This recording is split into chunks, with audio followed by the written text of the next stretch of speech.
We want to make sure we understand when we say very active people and not very active people. People who are very active, of course, would be people who exercise, who walk, run, any types of recreational activity you might do that involves rigorous training or anything like that. And then also we want to make sure we focus on people who are not active, which means pretty much the opposite of everything we just named. What are some characteristics of people who are very active? Well, here's what you might feel if you're injured and you're a very active person. You might feel like you have to have constant movement, or you have to always keep busy. So a lot of people have this. We'll put the need to keep busy. Gotta keep moving.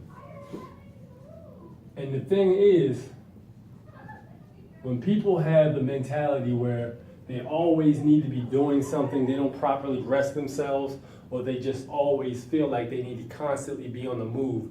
If you're in a position where, for whatever reason, you can't be, it can be very taxing on your psychological standpoint for your mind. Like, if you really feel like, okay, well, I need to stay busy and I need to keep moving, but I'm stuck in the bed with an injury, I can't go anywhere, this is very uncomfortable for me because this is never what I do on a day-to-day basis. It just feels like a completely unnormal experience, and I don't like it. As a result, you could also feel depressed, you could feel sad, you could feel upset, angry, you could blame yourself, you could start to turn around and get mad at the people around you just because you're miserable. These are things that those people can experience. It'll also feel like the world is passing you by while you're recovering. Now, this was me. This was definitely me.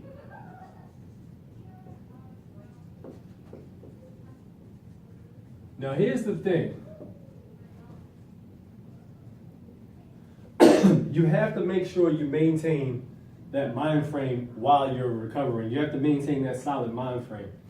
So you can't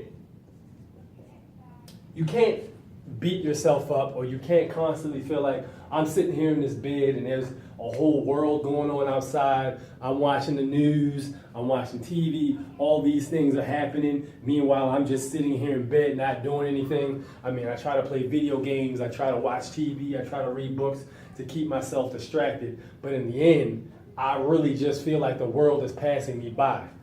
Well, you have to have an understanding that, honestly, being in the house for a week can make you feel like that. If you're active enough, whereas you do a lot of different things and you're always moving around, being in the house for a week can make you feel that way. It can make you feel like the whole world's passing you by, but you have to make sure you understand the only way you're going to be able to get out there and participate in the world is if you recover properly. Proper recovery is crucial. So another characteristic you'll feel helpless. Now, this is something everybody can relate to. Nobody wants to feel helpless.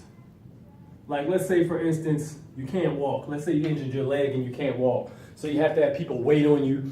People have to maybe pick you up out of the bed to help you go to the bathroom when you're used to going to the bathroom by yourself. You're not used to getting help going different places and doing different things, but you always require somebody to be there to make sure it's being done safely and to make sure that you're okay. When I had my injury back in 2005, I had to learn how to walk again because my legs were so weak. In the middle of the night, I can specifically remember one night where I was currently at that time in the same situation where I had to have somebody walk me back and forth to the bathroom because I had crutches and my legs were so weak. I had tried to get up and go myself one time without having anybody there, and I ended up falling in the hallway, and then everybody rushed out because they were worried, but I ended up causing them additional stress because I wanted to be stubborn and try to do it myself. You have to make sure you avoid that. It'll feel like you're helpless, but the reason why those people are there is because they love you and care about you. So they need to see you getting better, and they need you to cooperate with them and be nice to them as much as you can. No matter how miserable you feel, you don't want to project that outwards towards them because they're just trying to help you. So definitely, you could feel helpless. Definitely that is a key component there.